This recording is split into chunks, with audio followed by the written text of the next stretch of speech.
The rooftop heaters hummed like restrained anger. Cones of heat beating back Karachi's autumn. Breeze as servers threaded the glowing planters with plates that smelled of charred lemon and cracked pepper. The city was a quilt of streetlights and tail lamps below us, stitched together by the slow crawl of Maghana Road. I could see my mother's bracelets, glinting every time she reached for the water jug. Could hear the ice-kissed glass and the small pause right after, like she was timing the sound. My father sat with his chair angled 5 degrees away from mine, the way he does when he thinks the conversation is about to cost him something. Between their plates lay a white envelope addressed to me in my mother's neat accountant's hand. On the place card with my name, someone had drawn a small star. On, there's no drawings. On the chair beside me, the cushion was still warm from a body that had been there a minute ago and was not there now. I told myself I would count to 30 before I opened the envelope. I told myself I wouldn't reach for my phone unless the air shifted. The restaurant manager, a tidy woman named Sadaf, made a discreet circuit behind my parents and gave me a nod. We had rehearsed one tap of the order pad with a manicured nail. It was my birthday dinner, but my gift was under the table. A hard-edged folder against my thigh containing a trust amendment certified 3 months ago, countersigned by the corporate trustee's Karachi office and recorded in Dubai where the holding company lived, notarized and stamped with an embossing you could feel in the dark. I pressed the folder into the chair cushion to still my hand. I have spent the last 7 years as a forensic accountant. I know the weight of paper that changes rooms. My father lifted his glass. "To Zara," he said. He smiled with his teeth, not his eyes. We clinked. The envelope sat there like fresh ice waiting to melt, and the heaters breathed on. If reputations are currencies and families are markets, then I was about to reprice everything in mine. In the next minute, you'll see how a signature from 3 months ago can still stop a bank draft from this morning. How a whisper in a manager's ear can outmuscle a lifetime of practiced scolding. How a line in a trust that looks like a lullaby is actually a lever. You'll see how the room got smaller when the receipts came out. And why? When my mother folded the envelope back into her purse, I didn't stop her. The cushion beside me cooled. My mother finally tapped the envelope with one pink nail, slid it forward. "From both of us," she said. "Before you open, just know we went to a lot of effort." Her perfume orange blossom and laundry starch mixed with the lip of my sparkling water. My father adjusted his cufflink, the gold one with his initials pressed thin from years of rubbing. I lifted the flap. Inside, a birthday card from a stationery shop in Boat Basin. A printed message about daughters and light. Tucked into the crease, a single-page family plan typed in Arial, signed only by them. It proposed that, since I was unmarried and still building, I move into their Clifton Annex and allow the family office to centrally manage the trust assets for liquidity efficiency. I didn't laugh. I looked at the second item where they had added a sweetener. They would buy me a small car to replace my hydroplaning. Suzuki on the condition that I revert control. The use of revert made me smile, but only in my head. My mother watched my eyes while my father watched my hands. I slipped the page back into the card and folded it shut. "Thank you for the thought," I said. The card, too. The air tasted faintly of propane from the heaters and curdled yogurt from someone's Rita to tables over. On the table to our right, little boy was threading a plastic dinosaur through the handles of a brass bread basket, making the metal clink soft as coins. My father cleared his throat. "We should probably talk about the escrow," he said. Like it had been a passing idea over tea this morning and not the reason he'd turned his chair. "There are some maturities coming up." I said. I kept my tone even, the way my mentor Amina taught me the year my audits started to draw blood. Hold the facts like a pitcher of water, not like a knife. I poured water into my glass, watched the condensation slick the surface like a held breath. Somewhere between the wheeze of the heaters and the softened music, I could hear Sadaf making her second round. The envelope was back in my mother's purse. My father reached for the bread, tore it, offered half. I took it, tore again, let the steam kiss my fingers to steady them. Seems I'm not family. That line did not leave my mouth. It lived behind my teeth and rested its elbows there, light and sure. Sadaf's nod changed. She touched her earpiece. I touched the folder with my knee. A week ago, my father had taken a meeting at a private bank off Sharif Faisal. A familiar manager, Mr. Patel, had poured him a single espresso and complimented his watch. They had talked about rates, about the bond market's mood, about maturities that should be rolled but perhaps not yet depending. They had not talked about the memo I had filed under Clause 13B of the Khan family irrevocable trust, which I drafted after my mother's third mistaken withdrawal for household staff expenses.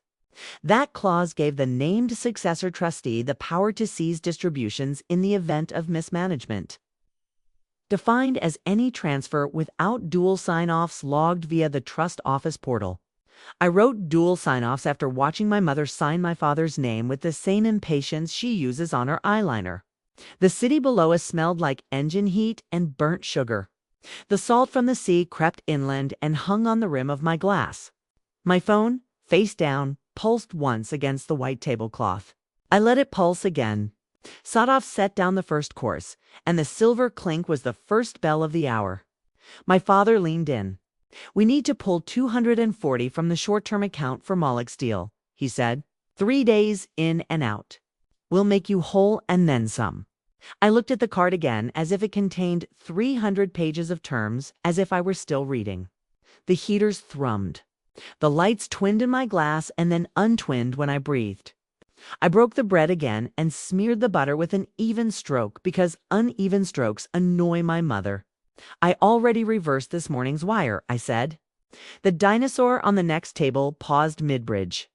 The boy's mother stopped talking and looked at me as if the wind had blown somebody's secret onto her plate. My mother put her hand on her purse. My father's jaw clicked, a tiny gear catching a smaller tooth. "What wire?" he said too quickly. I slid the folder onto the table and opened the first clasp. Sadaf reappeared with the olives-like punctuation. Inside was the trust amendment, the corporate trustee's countersignature, the notarized page with its embossed seal, and on top, a set of reversal emails printed out with timestamps in the top corner. 8 hours, 7 minutes, and 13 seconds PKT. 8 hours, 9 minutes, and 54 seconds PKT. 8 hours, 12 minutes, and 32 seconds PKT. Mr. Patel's name appeared in the chain. And beneath it, the trust officers. And beneath that, my name as successor trustee pro tem. I had waited to print until 10 minutes before I left my office. Then tucked the warm pages into the folder so the paper still held the faint smell of toner and burnt dust. 240,000, I said. Reference ID 7C1WK4. Memo line, Malik Bridge. Initiated at 7 hours, 58 minutes, and 41 seconds. Flagged for Dulof. At 8 hours, 2 minutes, and 16 seconds. Reversed at 8 hours, 12 minutes, and 32 seconds. Confirmation sent. 2 primary emails on file. I looked at my mother. "That would include yours." Her bracelet clicked. She always wore the same set when she wanted seriousness. Thin gold bangles that made a sound like someone tapping a fountain pen against crystal in a quiet room. "We didn't receive," she began. Sadaf set a folded paper napkin by my father's left hand and said nothing. It was a small thing, a replacement for the one he had balled up earlier without thinking. It put his hand exactly where I needed it to be for the next piece of the evening. I updated the emails at the trust office last month. I said, "Per the amendment, your family office address routes through your assistant. Shazia reads everything," my mother said, as if I'd proposed the sun starts setting in the north. "She's not a trustee," I said, "and as of now, neither are you." The heaters breathed. Across the night, a mosque microphone tested one syllable, then went quiet, as if clearing its throat too. There was a script my parents used when cornered. It was smooth from use, polished, bright like prayer beads. It began with confusion, then offense, then fatigue, then magnanimity. My father reached for confusion. "We only meant to manage," he said. "You know how these things are?" "In this market, I know exactly how these things are," I said, "which is why I scheduled the audit." That word put a new smell in the air. The waiter to our left paused with a plate. Then he moved on. I slid out the audit trail, a neat list of every login to the trust's portal. Redacted to show only dates and last 2 digits of devices. My mother's iPad had left its fingerprints like a careless thief. The bank log showed 3 test transfers done at 11:41 p.m., 3 nights in a row. 2,000 each. Memoline's house, EXP, clinic, and M. The clinic was not mine. My father went to a fence. Do you have any idea how insulting? It's not about insult, I said. It's about compliance. Above his left hand lay the napkin Sadaf had placed. I leaned forward and tilted it. And light picked out a faint pencil mark, the kind you only see if you're looking for the shine in the graphite. Written there, V plus 930. He didn't notice it. My mother did. She looked at it, and a small movement pulled the skin around her mouth tighter. The missing person at our table was my brother, Danish. He had texted an hour before, running late. He hadn't included a time. He had included a smiley face. I had placed the pencil mark for 2 reasons. First, because I once caught my father saving a certain number under the contact initial VV for vendor. He'd said when I asked to fast. Second, because he was the kind of man who would check his phone at 9:30. During his daughter's birthday dinner, if the right number lit it. He carried his tells like keys on a lanyard. We ate the olives. My mother cut her fish into 6 equal parts and then only ate 4, because symmetry made her feel like life had rules. The night held that particular Karachi heat that feels like a shawl someone forgot to take off, even on a rooftop. A siren rose and fell on Abdullah Haroon Road and thinned to nothing we could use. I filed the affidavit appointing me a successor trustee on July 3rd. I said, executed and recorded. I witnessed my own delivery with the notary present and the building's CCTV as second witness. You can ask the doorman. He remembers my red scarf. My father went to fatigue. We could have talked, he said. There are family matters, and then there are paper matters. Paper matters, I said, and yours have signatures. Sada finally spoke. Mr. Patel is on his way up, she said quietly, like she was noting a refill. He had been finishing dinner on the mezzanine, as if by coincidence. He wasn't. I had seen to that. He appeared now, bless him, with his tie loosened and his bank face put on. He greeted my mother first, then my father, then me, the last on purpose. He set a small sealed envelope next to my water. We were asked to courier this, he said. Per your instruction, Ms. Khan. My father smiled with just the top lip. We were told Mr. Patel cut him off with professional courtesy. The transfer was reversed, he said. Funds are frozen pending internal review. Standard practice under the amendment. He nodded at the folder, clear as the embossing. Someone's perfume drifted past rose and pepper. I felt it snag on my throat like a memory. I broke the seal and slid out the wire confirmation and reversal memo. The reversal code in block letters across the middle, FZ13B. We all looked at the code as if it were an animal crossing a road. No one wanted to be the first to claim it. My mother reached for a fence. You set this up, she said to Mr. Patel. You let her embarrass us on her birthday. I complied with the governing instrument, he said. We will also require documentation for the Malik Bridge deal mentioned in your instruction. KYC expands under suspicion. The boy with the dinosaur put his little toy into the brass basket and said, It's trapped. His mother laughed softly and freed it. I turned over the reversal memo and placed it abutting the printed family plan that had arrived inside my birthday card. The grown-up handwriting on one, the bank font on the other. The city's noise shifted as if the rooftops themselves had leaned to listen. I'm happy to be embarrassed, I said. I'm less happy to be robbed. The heaters exhaled. The light from the decorative braziers made a low roar that you feel more in your chest than your ears. I let it fill the pause between their next words and mine. And in that pause, my phone pulsed again. 9:29. I think we should leave, my mother said. Mr. Patel inclined his head. As you wish, he said. The phrase used when someone just told you what they were going to do regardless of your concern. He did not move. Sadaf did not either.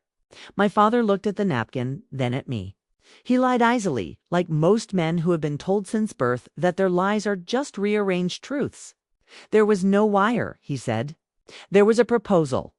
You should read the card again. I stood very slowly, as if my body were a scale that needed to be balanced before the next weight. The rooftop air cooled against my back. Below us, a bus braked and a dog barked and someone on a balcony argued about rent. I slid the audit trail under the family plan, and the reversal memo under that lined the edges like a builder. Then I reached under the table and lifted a small, heavy object onto the linen. A hard drive, black, no logo. 3 recordings, I said. 2 from our house cameras. 1 from Baba's office. You should know the dates, because you were in all 3. My mother's bracelet stopped making the pen against crystal sound. I did not play them. I did not have to. I named the dates and the words and my mother's own phrase, just transfer. I'll tell her later, and my father's. We'll keep the big ones quiet. Mr. Patel shifted weight onto his back foot. He already knew. I had made sure he had sampled enough to be witness, but not so much to be accessory. I added the screen grabs from my mother's iPad, Shazia's messages, timestamps, wire forms with the fields blurred except for one. Memo M clinic expenses, my mother said, soft. Malik, I said. The mosque microphone took a breath again and this time sang. The first note lifted the tables. For a moment, everyone looked at nothing in particular and everything at once. When the note settled, the air felt scrubbed. At 9:30 on the dot, my father's phone lit. He did not reach for it. My mother did not look at the napkin. They had to. They didn't. On my birthday last year, my father gave me a pen.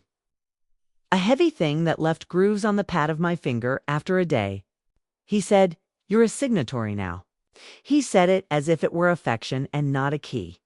I kept the pen in my top drawer, not for the ink but for the weight. It was in my bag now. Amina, my mentor, called it a motif when we were practicing my timing for tonight. Use it only 3 times, she said. Start, middle, end. Let it be the last thing you place on a table, not the first. I set the pen down on the family plan. It rolled against the drive and stopped. My father chose magnanimity. We can fix this, he said, hands open. The 3 of us. We don't need banks and audits and Mr. Patel on a rooftop. Mr. Patel looked at his shoes. Sadaf arranged a candle. We do, I said. We need witnesses because we have history. Danish arrived then, winded, with his hair doing that mess it does when he wants to look startled. He kissed my mother's head, then mine, and sat. He glanced around like he had walked into the wrong theater mid-play. He saw the drive, the pen, the printed emails, the neat pile I had made. He saw Mr. Patel too, and smiled the way a man smiles, who thinks he can ask for a favor in a familiar lobby later. You texted me, he said to my father, too lightly. I texted you, I said. I tapped the napkin. At 9:30, he looked down, read V plus 9:30, and blinked in the particular Danish way. That means he'll later say he didn't remember it like that. There was a reason I wanted him to arrive now and not before. He was the missing warmth from the cushion next to me. He had sat, left, all our lives.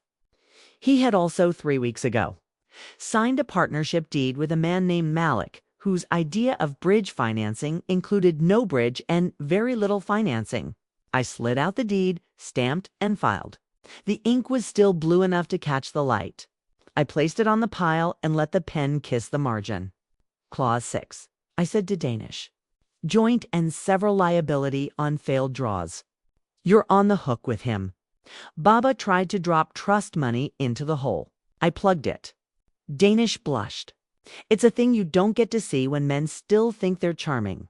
It made him look his age for once. He began. I filed a notice, I said. Served this morning. The court stamped it at 11:18. We'll be in front of the duty judge Monday to enjoin Malik from presenting any instrument bearing the trust's name. My mother took a breath that snagged on a rib. She had never believed I would go to court. She had always believed I preferred the ledger to the law. This is family business, she said. It was, I said, until you used my name as a mask. The heaters sighed like old men sitting down. The city fluttered under us. I smelled mint from someone's tea and frying garlic from a kitchen vent. Mr. Patel coughed into his fist, a sound that put every utensil on our table into sharper relief. I didn't want a scene. I wanted a recording, a timestamp, a smell. I wanted small things placed right. I wanted to walk out without being followed by their scripts.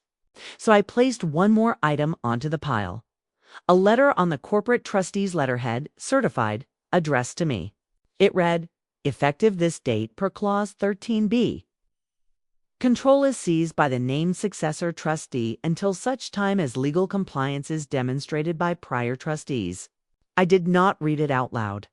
I ran my finger once over the embossed seal and watched my mother watch me do it. "Return the house keys," I said. "The ones to the annex. They're registered to the trust. The staff is on payroll through the trust. From midnight, codes will be revoked." My father laughed then, a small ugly thing that flamed and went out. "You'll change the codes," he said. "On us?" "On misuse," I said. "We'll inventory the art next week with an appraiser. You can attend. I'll send the schedule." The pen glinted. The drive sat. The boy with the dinosaur now had his toy climbing the pepper mill, and his mother was no longer pretending not to look at our table. None of it felt dramatic to me. It felt like aligning columns and watching the numbers click. "Sarah," my mother said, her voice very quiet now, the way she speaks to strangers when she needs them to move a chair. "If you do this, people will talk." "They already do," I said. "They whisper about who pays whose clinic bills and why a daughter who can count keeps not counting." The mosque finished, and in the pocket of quiet afterward, a glass broke somewhere. The sound was clean and bright. I considered mercy. Amina had told me to build it into the plan, to pack it like a first aid kit. There when you need it. Small, sealed. I had brought it as a letter drafted but not signed, offering to convert some distributions into a parental support stipend, recorded and capped. It was in my bag next to the pen. I waited one more beat. I watched my father's hands. He stared at the pen. He had given it thinking it would remind me of him whenever I signed. It did. It reminded me how heavy gifts can be when they're levers. He reached into his pocket slowly. He placed a ring of keys on the linen. The brass was warm from his leg. My mother did not move. "Your signature line, then?" he said to me, sarcasm skimming the last word. I thought of all the words I had let live behind my teeth. I thought of the drawer where I keep the pen. I thought of the CCTV that watched me notarize the amendment, of the embossing you can feel in the dark. I did not plan to spit the line, but it walked out anyway, unhurried, as if it had paid the bill and was just picking up a coat. "Seems I'm not family," I said. The sentence landed without flair. It sat down, quiet. My father looked at my mother. My mother looked at the napkin. Danish looked at the drive as if it could reverse time if he stared hard enough. Sadaf cleared her throat and asked in her professional voice if we wanted dessert. No one answered. The night lay its salt hand on the back of my neck and pressed. I picked up the keys. We did not shout. We executed. We filed. We recorded. We reversed. We froze. We witnessed and countersigned. We complied. The next morning, I met Amina in her office in an old building off Burns Road, where the ceilings sweat in summer and the fans make shadows like slow helicopters. We filed the letter revoking my parents' trustee status pending compliance. We served Malik's counsel. We scheduled the appraisal, the inventory, the code change, the audit of every transfer where the memo line began with a letter. I opened a new account for the trust with Duloth tokens you cannot trick with an iPad. We took courier slips and stamped them. We made sure the stamps were clear enough to read 20 years from now. 2 days later, Tay Patel called to say a man had tried to present a bridge financing instrument with the trust's name on it, and they had cited our injunction and declined to honor. An apps agent from the bank's asset protection to Manwar, polite, precisely mailed his notes. I forwarded them to Amina. I redacted nothing that time. I copied the trust officer, the compliance head, and myself. I printed one copy and filed it in the amber folder. I breathed out, and it felt like folding a blanket exactly right. That same week, my mother texted me a long message about appearances and duty and grandchildren. I do not owe her. She did not ask for money. She asked for the staff to be kept on until she sorted her accounts. I replied with a standard notice. Stipends are available upon application and review. The email contained a form and a list of documents. She did not reply. The following Monday, a quiet envelope arrived at my office, 2 keys. No note. I put them in the safe and wrote their serial numbers in the log. The way my hand knows to do things now, even before my head has decided. On Thursday, the restaurant sent a stamped receipt for our dinner. Sadaf had circled a line, complimentary dessert, manager's discretion. It made me smile, then made me sad, then made me smile again. I wrote a thank you note and walked it over with a box of sweets for her staff. She met me at the host stand and said, "People have loud families." I said, "We all do." We stood there under the AC unit while it breathed its cold breath on our shoulders and made. The paper on the podium fluttered like a shy flag. Danish called and asked if we could talk somewhere less formal. One chose the community hall near our old school, the one we used to cut through on our way to the tuck shop, the one with an old custodian who still calls me beta accountant because I once balanced the canteen ledger for fun in 9th grade. He and I sat on plastic chairs. His face kept doing the thing it does when he wants me to feel like he is younger than me, which he is, but not in the way he implies. He said he didn't know about the wires. He said he thought Baba had cleared the distributions. He said the deed had looked like a form. I slid the deed to him and asked him to read Clause 6. He read it out loud. He got to joint and several and went quiet. "What happens now?" he asked. "We unwind," I said. "We show a judge that the intent of the trust has been honored more in the last week than in the last year. We set up a repayment plan. We file. We record. We live within what we can prove." He nodded. He asked if the staff would lose their jobs. I told him we had guaranteed their contracts for 90 days pending review. He looked at me like I had pulled a cake from a coat. "Thank you," he said. When I got home that night, the annex lights were off. The gate code had changed at noon. I keyed in the new one and listened to the quiet click of the lock. The air inside smelled like dust and lemon cleaner. I walked through the rooms and wrote down what was there and what was not. The way I have learned to do, even when no one is watching. 5 framed photographs. 1 small rug with a burn mark. A couch with a loose seam. A stack of magazines from 2 years ago, a plant that had survived on someone else's care. I watered it. I called the appraiser and confirmed the morning. I returned the pen to the top drawer of my desk and ran my finger over the groove it left in my finger last year, as if it were a scar. The ripples came like they always do, small at first, then larger when they hit other shores. 2 minor donors quietly backed out of a charity board my mother chairs. The clinic sent a revised invoice and a polite apology for misapplying a payment. Amina's letter had reminded them of their own policy. The HOA, that fussy committee of old uncles, updated their rules on how common area fees should be handled for properties owned by trusts. Mr. Patel hosted a training for his staff on doulos best practices and sent me the slide deck. The last slide had a photo of a seal and the words "Respect the emboss." The trust office updated the portal to require a video confirmation for high-value transfers. In the video somewhere, some compliance person watched me say yes, with my face steady. My father did not call. He sent one email through Shazia. "We request a meeting to discuss family relations." I replied with a letter drafted by Amina. The kind of letter that reads like a smile you put on for a passport photo. Neutral, exact, without humor.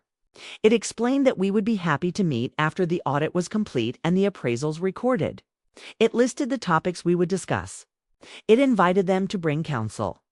It ended with, "We look forward to restoring order." That phrase did not come from me. It came from the part of Amina that has learned to speak to men who think meetings are rituals that absolve. I ran into my mother at the community hall a week later. She was talking to the custodian about renting the smaller room for a tea. She wore a scarf I had always admired. She did not look at me when she said I liked that restaurant's lemon tart. I said their coffee is good too. We stood on the same tile we had stood on 100 times. And the light from the high windows made both our faces look like we'd been honest recently. She said, people will say things. I said, they always do. She said, you've changed. I said, I've recorded. In the end, we did not need the soft mercy letter for my parents. We needed a different kind of mercy one you don't mail. I decided I wouldn't drag every quiet wrong into the court's bright light. I would not post the deed on the family WhatsApp, would not mark the napkin with more letters, would not send Mr. Patel a thank you gift that looked like a trophy. I would keep some things small and some things large and know the difference. A month later, when the audit report came back crisp and clean and a little indignant on my behalf, we met again at the rooftop restaurant because I like symmetrical frames and because Sadaf said she would make room. The heaters were off. The night was cooler. The city below was still the same quilt, but someone had changed the thread. My parents arrived together, sat together, did not angle their chairs away from me. They returned a signed letter acknowledging the amendment. My father looked thinner. My mother's bracelet made the pen against crystal sound again, but softer, as if someone had put felt on the pen tip. I did not bring the drive. I brought the pen. We ordered tea. We talked like people who know how much words cost. We discussed stipends. We discussed staff. We used the words filed, recorded, executed, certified. And when I said witnessed, my mother's eyes flicked to me and held. On the walk to the elevator, my father said, to no one. Or maybe to the brass handrail we could have done this quietly. We did, I said. You just thought quiet meant secret. He did not argue. He nodded once, the way you do when a number you didn't like still adds up. A week after that, I met Sadaf for coffee at a different place, not on a roof. We sat near the window. Light warmed our hands. The smell was cinnamon and cardamom and something that felt like starting over. I gave her a small envelope with a copy of the letter I had sent her, boss praising her. Professionalism and a tip that matched my appreciation. She laughed and said I only changed a napkin. I said, sometimes that's where the pencil marks go. That morning, I also signed the last of the code change forms, revoked my parents' access to the annex until a new agreement was drafted, and sent the appraiser's report to the insurance carrier. I stood in my doorway and watched the delivery man wheel in a new bookshelf I had been saving for. The kind with proper joints and no pre-drilled shame.